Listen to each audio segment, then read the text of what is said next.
Hello, friends. Welcome back to the life and suffering of Prince Jerian.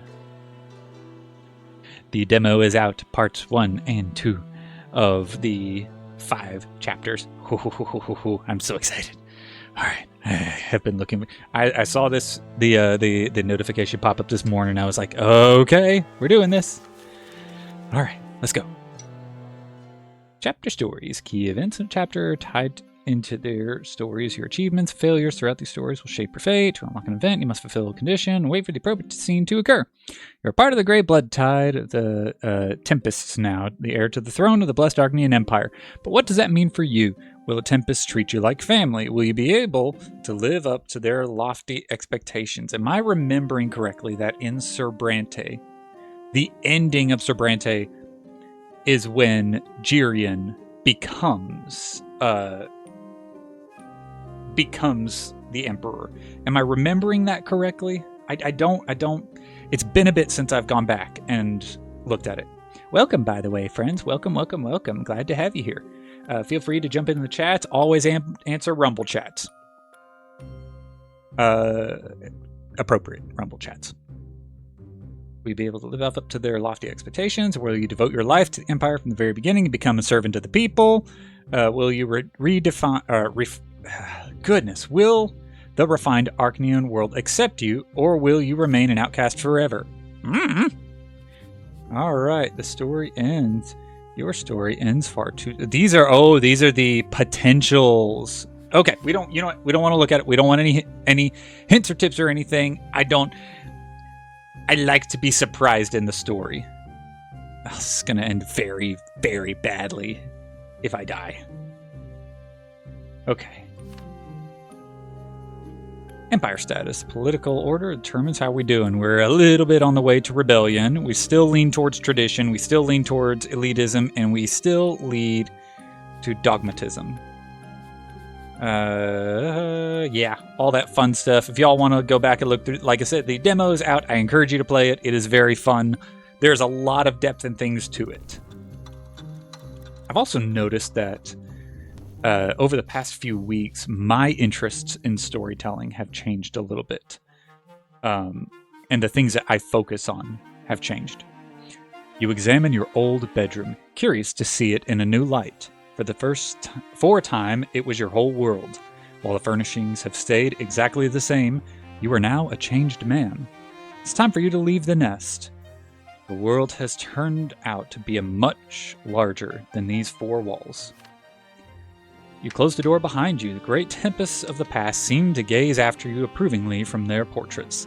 You are one of them. You belong here. This is your destiny.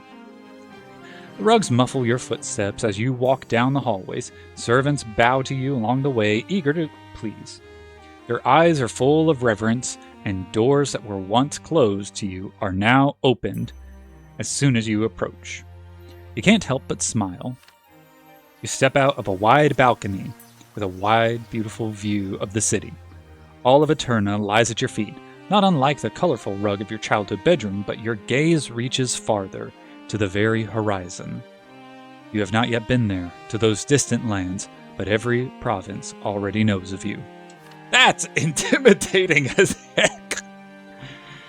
You stand tall as you take a slow, deep breath. You will be wise and strong enough to make the right calls. You will be a good leader. Because you are not alone, you can feel the vast ancient power lurking deep inside of you. The blood tide. The collective experience of your ancestors permeates through your entire being and flows through your veins. It will not lead you astray. We literally just became the Avatar. I just thought about it. We literally just entered the realm of Avatar: The Last Airbender. Oh, that's funny. I love that, though. You finally discovered your true self as a part of the Great Tempest line. You have a family now, people connected to you through bonds of blood. You finally discovered yourself. Legacy of the Tempest. Cool. I've gotten a few of those. You finally discovered your true self. You are a part of the Great Tempest line. You have a family. Oh, yeah, I already read that. Da-da-da-da-da. Also, I like something they did with the skipping. because when they launched the demo, they changed it to where you're not just like, bah, immediately hit the space bar and then it skips a cutscene. You have to actually hold it down. I love that. Good job, developers. All right. Props to anyone who can guess what that mug is. The family, your family, is gathered in the fireplace lounge. All eyes turn to you as soon as you enter the room. Everyone radiates happiness as they hurry over to greet you. Empress Servilia, your mother... I just realized I'm not going to include that scene in the... I'm not going to include that scene in the YouTube video. And so now everyone on YouTube is going to be like, why did he go... And it was... Rumble only. Feels nice, but a little frightening. Since the only time you've ever seen your mother was when you joined the Tempest Blood Tide. The Empress, on the other hand, seems to take your predicament in stride. Jerian, my dear, I'm so glad I can finally embrace you. You grew up without knowing about me, but I always kept you in my thoughts, and now our family has been reunited. The moment could not have come soon enough. Sure. Emperor Uther looks you over, a smile full of paternal affection. Is this going to be the kind of paternal affection we saw in Rome? Oh my goodness. You know that, like, for so many civilizations, like the whole thing where we criticize the U.S. for sacrificing babies on the shelf of convenience. Wow, looking back in history, it is very common for children to not be seen as humans until they're capable of doing something. Like, wow. I'm so proud of you, son. I've been watching your progress. I'm certain you will be a worthy heir, and the subjects will love you. And when the time comes, you will ascend to the throne and complete all that I have begun. Your mentor is also present. Hearing Uther's praise, Uncle Cornelius smiles and nods in agreement. That's right, Jerian. That's right, Jerian did very well.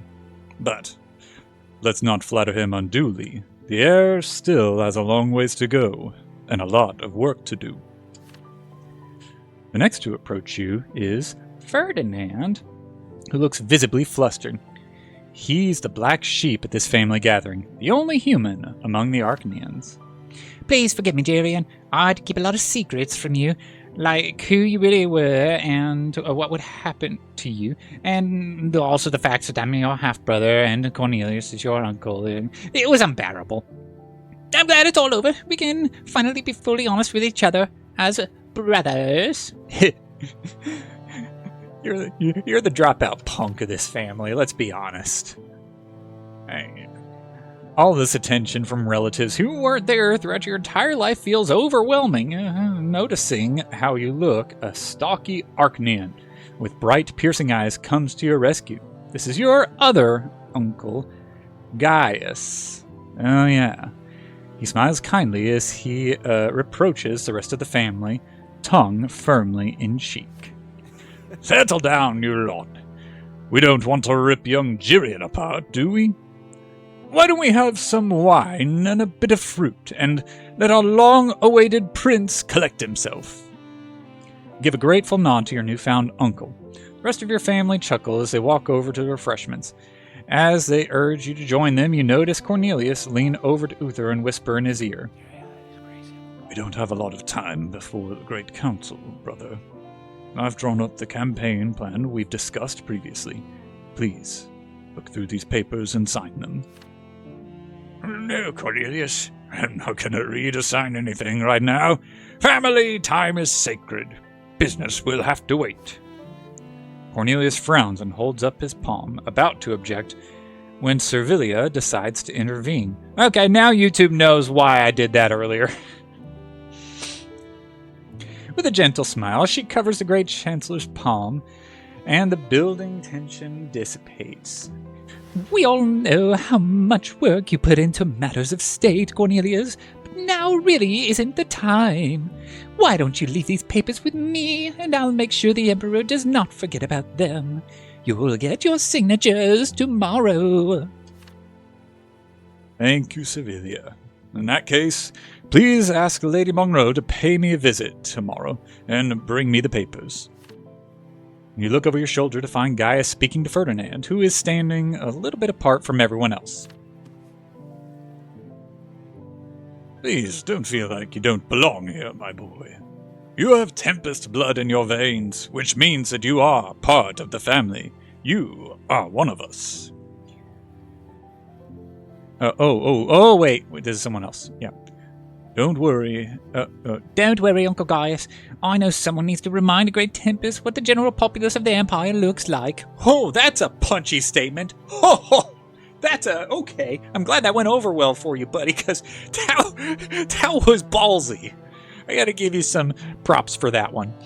Gaius pats Ferdinand on the shoulder with a chuckle. Feel a bit out of your depth, so you take a sip of wine. How old are we again? I swear, like, these people are just underage drinking. I think we're like 17 or something, which isn't the worst thing in the world, considering that we're treating the... I mean, in this culture, Shmeli's age is basically an adult. Okay? And so but still, though, this is the second time! Sevilla watched the family with a kind smile on her lips. I have called for Durant, the artist, to paint our family portrait. Now that Jerian has taken his place in the Tempest family, it is time to immortalize us for posterity. I know you will do a great ancestor's proud, son. Okay, Mom. Lots of pressure. I just got to meet you for the second time, and oh boy. The twins themselves anointed House Tempest to rule this realm, so it's paramount that we show a united front. Today we are going to show our entire family gathered around your father. You'll be able to look back on this day when you take the great throne just like the heroes of the past, Gladius, Eric, and Jerian. The first, your namesake. I'm not even special. I'm certain our son will become a wise ruler. When the time comes, I won't have to worry as I hand over the reins to him. Yes, Jerian should be able to pick up and finish the things we have started. He was talented in his studies and understands what changes the Empire awaits. I expect that we'll be able to join forces and pave the way for great reforms in the future soon enough. And don't worry, Jerian, you'll sort it all out eventually. We don't know each other all that well yet, but I can tell you're intelligent and worthy, young man.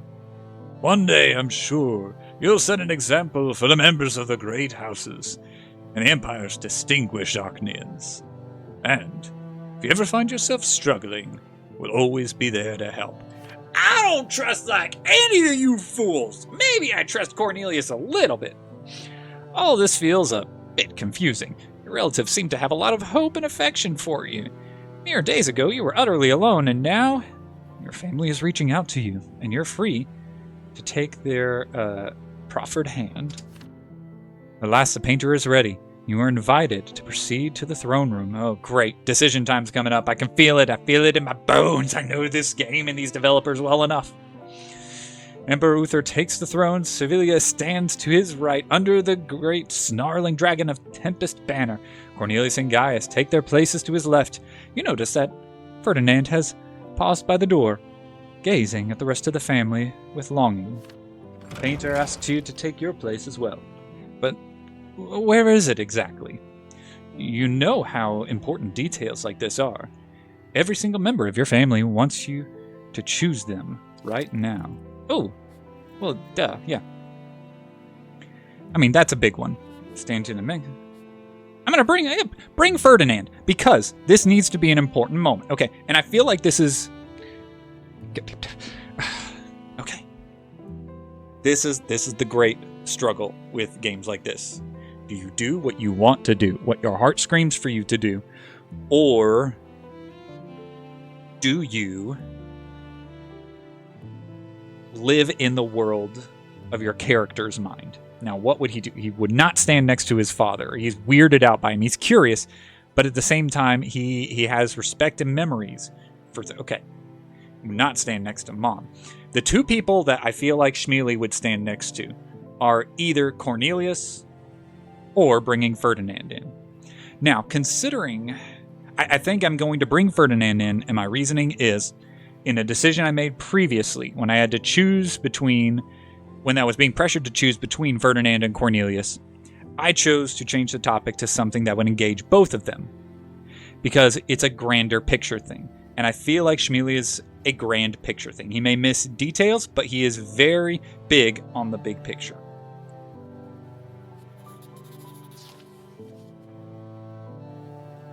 Ferdinand is part of the family. He's your teacher and older study partner, and you've always admired his quick wit and sharp tongue. I get a little annoyed doing his voice, but that's okay. I can forgive that. Might not have occurred to the rest of the Tempest to include him in the painting. You disagree. Ferdinand needs your support. You're not going to abandon him. Taking Ferdinand by the hand, you lead him over to Cornelius' side. Schmeely, I mean, Jerian, are you... Thank you. Ferdinand flushes with embarrassment, but squeezes your hand gratefully. Your parents, on the other hand, look bewildered, although there are no objections. Well, I knew they would be. Everyone has their own expectations about where you should stand. Ferdinand beams, stands up straighter. Feeling like you did the right thing fills you with confidence as well. Staying true to yourself is much more important than meeting other people's expectations. And that was a big thing about resisting the blood tide, too. The painter spends some time looking for the perfect angle and composition, the tip of his brush clenched between his teeth.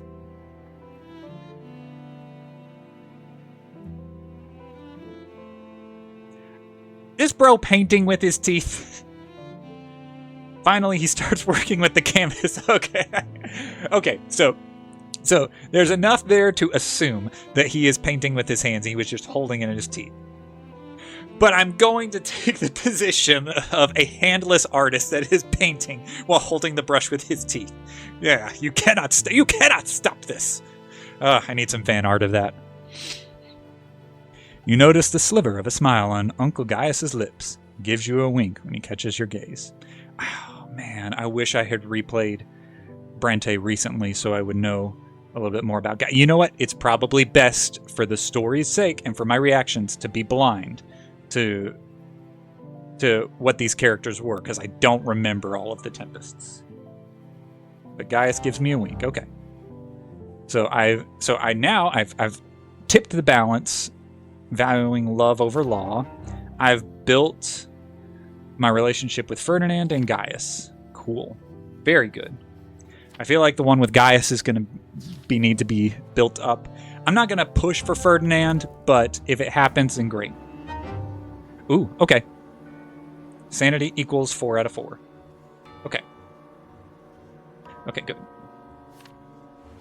Another sleepless night. You can't find a place for your trembling hands. How long have you been tossing and turning? How long, waiting for sleep to come? Your eyes sting and your throat feels parched. You've thought about getting up, but fatigue pins you down, draining the strength for you to move.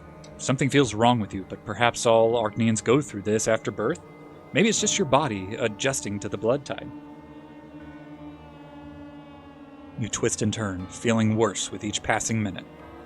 The silk sheets cling coldly to your damp skin, and the silence weighs heavy in your ears. Old, jagged shadows creep along the floor. When you focus on them, they huddle in the corner, waiting. But as soon as you look away, they stir again. Ooh, okay. Ooh, I like this imagery. What I really, really like about the developers is when they describe inanimate objects, they sometimes use very personable language. And I can't tell at the moment if this is an inanimate object, but my gosh, it feels like it is, and it's just incredible. I love this is continuing. Your head feels weighed down by tangled, senseless thoughts, many of which you do not recognize. Are these thoughts truly yours? Is this you? Pull yourself up, peering into the darkness where the mirror hangs on the opposite side of the bed. Oh, there's some beautiful imagery. The mirror that we first recognized ourselves in when we were younger. It was the first life decision that we made, to reach out to the mirror to strike it. Wow. Your reflection, vague and distant, appears unfamiliar. How can you be sure it's really you? You blink, and a thin line cuts across your face. It's unclear whether the mirror has shattered or where this jagged crack breathing darkness is not outside you at all, but inside. This is the price for renouncing your essence. Your mask no longer fits the features it conceals. The act that shattered something within you weighs on you like a stone, leaving you restless. If only you'd surrendered completely to the blood tide when you became an Archnean. If you'd let it consume you and drown the human within, this might have been easier. There would be no one left to suffer. But now it feels as though you are two beings in one body. You squeeze your eyes shut until your ears ring and collapse backward. I wonder if Cornelius resisted the blood tide as well. You crumple the sheet and choke on a silent scream. The chirping of a nocturnal bird by your window pulls you from your stupor. Your breathing is ragged and you dispel the vision. It's just the trickery of an exhausted, sleepless mind. Enough of your searching for the causes of your torment. You must find deliverance from it. You have to claw your way out of the grip of the oppressive darkness. What will keep you from slipping into madness? How can you hold yourself together? How can you restore peace to your troubled soul? You gather the last of your strength, looking inward to find something that will support you. Ooh! Ho! Oh, this is going to be tough. Not blood. Blood is not what I find solace in. Will, what you truly desire, is all that counts. Your identity and will are the source of your strength. Or you will withdraw from the world to spend time in silence and put yourself back together. Now, me personally, and I don't love that I'm this way, but solitude is a big one for me, and I'm trying to break that. What about for Schmeely? He has found himself alone a lot of times, so he could succumb to the solitude. He has also shown a lot of willpower. Ooh, what is consistent with Schmeely's character? Either one really is consistent. So if I'm in Schmeely's body right now,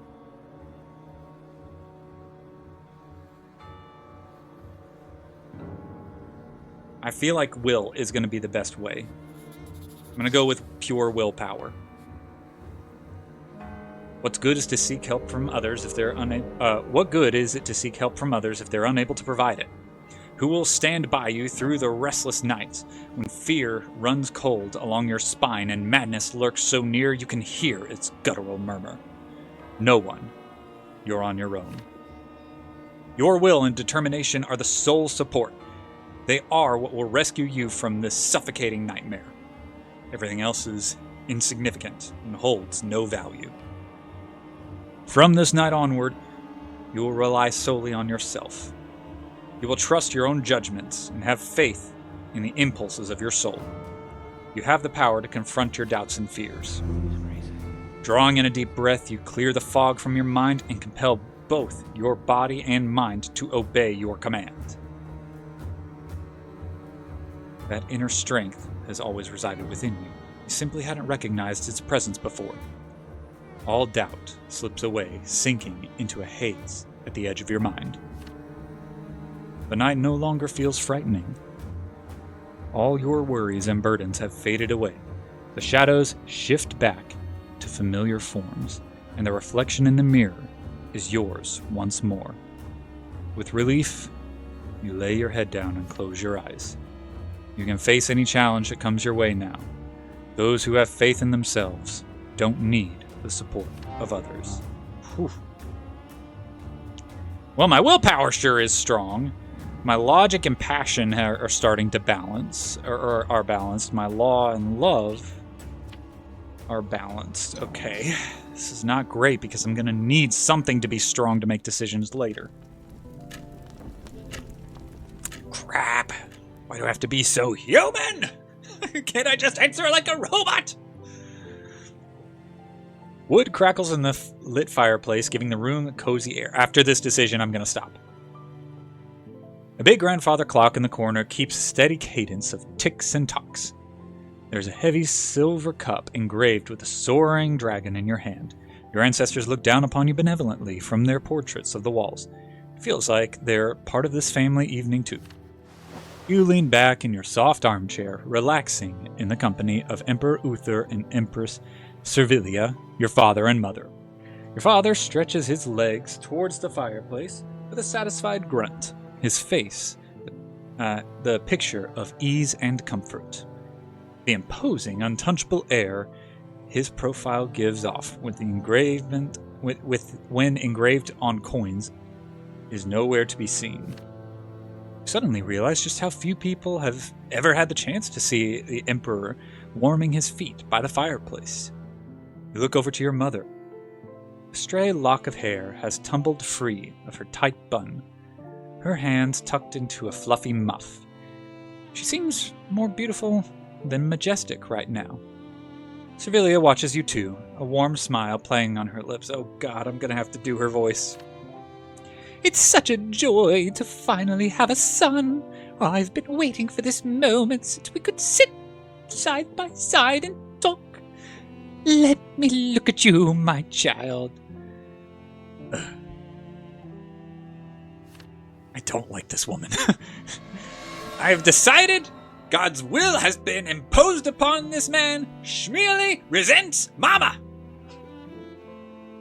Servilia takes one hand out of her muff and runs it through your hair.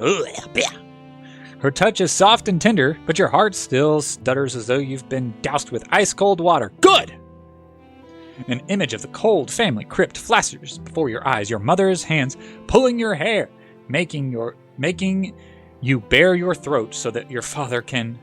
you squeeze your eyes shut, banishing the unwanted memory, pulling away from your mother a little. Your voice, you voice the question to have been plaguing you. Why did your parents never talk to you before? Why have they only appeared in your life now? Where were they all those years that you spent locked up in your room? Your mother's eyebrows arch in genuine surprise.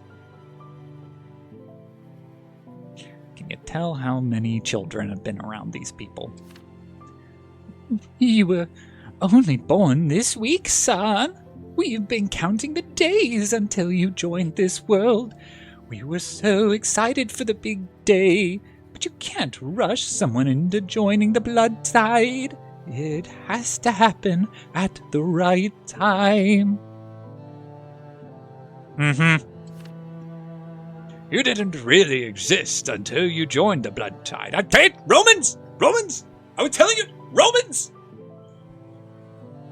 Or to be exact, you were like a fetus in your mother's womb. Ah! Go back! We were waiting for you, and we loved you even then, but you hadn't truly been born yet. And now we finally have a son. Your parents look at you with tender affection, utterly convinced of their words.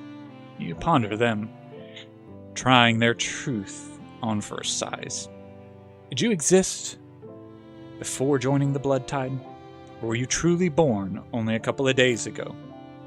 And remember, son, your life is more precious than any other, be they human or Archnean.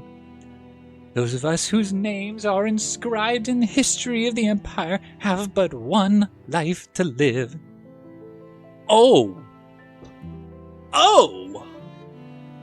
This is new! Those of us whose names are inscribed in the history of the Empire but one life to live, your death will be final, irreversible. Oh my gosh! Okay, that's new. Oh boy, that's very different from Brante. Oh gosh, okay, I was coming into this prepared and confident. I am not confident anymore.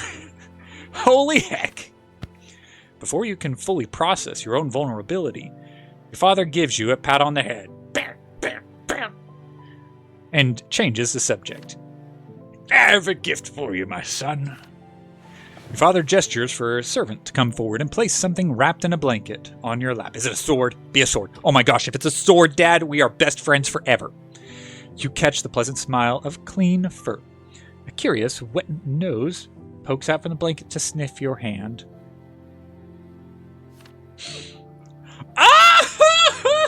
This is a greyhound puppy! Oh, yes! Yes! I love a greyhound! Longtime fans of the channel know that I have a greyhound, a good old Atomic. Oh, this doggy. Oh, the best one from the latest litter. Dog whose pedigree is worthy of an Archnean. Yes, indeed.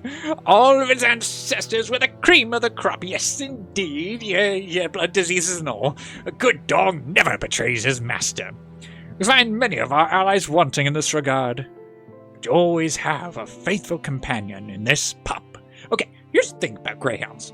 They either live like normal big dogs, where they only live a couple of years, or they live to be like 20. So he's not really lying right now. Like, you could have this dog into his 30s. It's a greyhound. It's a greyhound. Oh. With a word of gratitude to your father, you reach for the animal's soft fur. The dog licks your fingers with his little noodly nose, looking up at you with his big round eyes that feel like the whole world doesn't matter anymore. You have to squeeze your eyes shut again, yes, because he's so cute you can't take it all in at once. You can choose a name for it. Something like Lancer, Theodore, Maximilian. How about Schmeeple? No. Lame name. Start mentally listening for characters a book Ferdinand once read you, and remember the perfect one. Hector. No. Whatever. His name is Hector. Fine. Hector. Hector. I like it. You choose a fitting name, resonant and strong. Tell me, have you already thought of the words of your personal motto? You ask in surprise. Isn't triumph the best the motto of all tempests? Every Archnean has a personal motto in addition to that of the family, and you'll be expected to choose one as well. Those words will stay with you throughout your entire life, charting its course. Smiling softly, your mother takes a delicate sip of her tea, her countenance the picture of dignity and calm wisdom. Your new puppy is dozing in your lap. Are you sure? Well, yeah. If it's not running, it's sleeping. That's a very greyhound quality. I think a future emperor who will be the equal of his glorious ancestors will do well to have a motto like justice of the strongest. It's a proclamation of the ruthless justice that rejects any remorse or rather cowardly feelings, as was used by Jerian the First. You should adopt it as your own. Shut up, Mom. Emperor Cornelius II saved the empire from great upheaval in his day, all by ruling with honor and reason. He understood the power is a burden, not a reward. Okay. Uther's got a little bit of a philosophy brain on his head. Okay. That men of consequence have responsibility to set an example. That is what elevates us. Everything Cornelius II did during his reign, he did out of genuine care for his subjects. You should choose on the motto of Cornelius II, the burden of supremacy. It is your fate to accept that burden and bear it with dignity after all. Ruling over the empire is not an easy feat, but I'm sure you'll share the burden with me, and remember to be compassionate to those you rule. You see your mother frown at that. Father pays her no mind, piercing eyes never leaving yours. Well, the decision doesn't have to be made right now. Jerian doesn't know what he wants his life to be like yet. It sounds like I don't really have a choice, I'm just gonna say. Decisions like that always feel like they've come too soon. I can't wait to hear what words the heir of the Empire will live by. Jerian, please give us an answer. Ooh. Your mother and father fall silent, waiting for your answer. This model will stay with you with the rest of your life, but it seems more important to them that you take their advice and you choose the words for yourself. You can settle on the options presented by your parents. However, you also hear quiet whispering of your blood. Should you listen to it? Or maybe you should forego a motto entirely so as not to limit yourself. Ooh. Duh.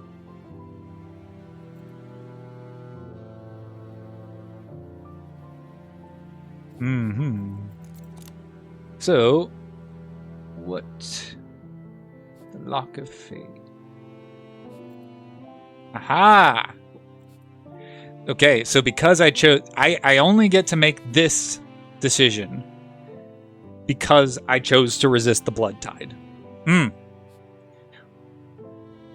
So, yeah, my ancestors don't get to help me here, but that's okay. I'm gonna live by no motto. Though, if I were to pick between the two, I would pick the burden of supremacy.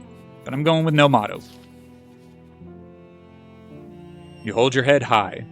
These mottos hold a great deal of power. They're like an oath that helps you shape your fate and stay focused on your goal. But at the same time, they also restrict you to a set path. You declare that you will have no motto at all. Your mother frowns in disappointment, but your father merely shrugs. It's clear that neither of them understand you. Yeah, it's almost like they weren't there for all of my formidable years of childhood. You try to explain your decision. Your parents are right about you having a bright future ahead of you.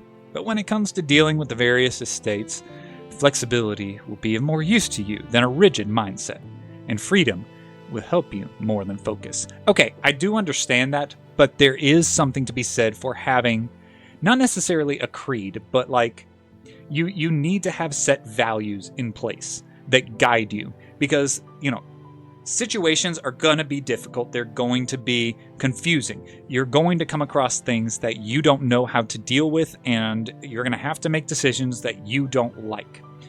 But if instead you have set values in place saying that no matter what the rest of the path is, these things need to be met, it helps to make some of those difficult decisions that if you were just looking circumstantially, you wouldn't be able to make. Some of these things I would say would be a commitment. I'd say a commitment to God is a big one.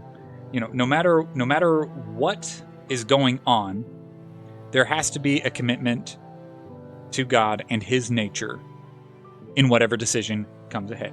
I think another one that's really important, one that I like to live by, is the defense of the helpless. This is a lot of why I take my pro-life position. Babies are unable to protect themselves. It also determines how you react. Like when, let's say, an influential person is being weird towards kids. Well, wait a second. We need to take this seriously because kids are not old enough to protect themselves the way that an adult would. You have these things in place so that you can make these decisions. Okay. All right.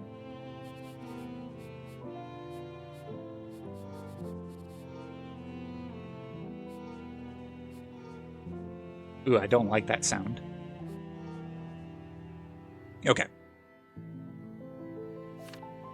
All right, the present-day empire is a whirlwind of powers and ambitions. This way, you can show everyone that you're willing to lend them an ear. Well, it's part of it, but it also makes you malleable. Man, I regret this decision, but that's okay. And you'll need to be able to understand them all. Your parents are silent, but there's understanding in their eyes, especially your father's. I'm telling you. Looking back on Brante, because I don't remember, I probably would hate Uther's guts, but at least he's able to reason. You hear the quiet clanking of the tea set, the crackle of the fire, your new puppy's snuffles. For the rest of your night, you can Feel your ancestors watching you from their portraits on the walls, taking your measure. Wow, I really hate my family. Your parents... yeah. My diplomacy has gone up. Good. Wow, okay. I'm still technically an apprentice, but this is good. This is good. Okay. I'm going to see if there's anything that I need to read through before I stop here. Oh, look at that pup. Oh, what a good pup. This is not a greyhound. This is a Borzoi, but that's okay. It's still a good noodle. It's still a noodle. It's still a cute little noodle. It's too hairy to be a greyhound, though. Okay. All right, y'all. This is where I'm going to stop it for today. Thank y'all very much for tuning in. More to come soon. Ha ha ha.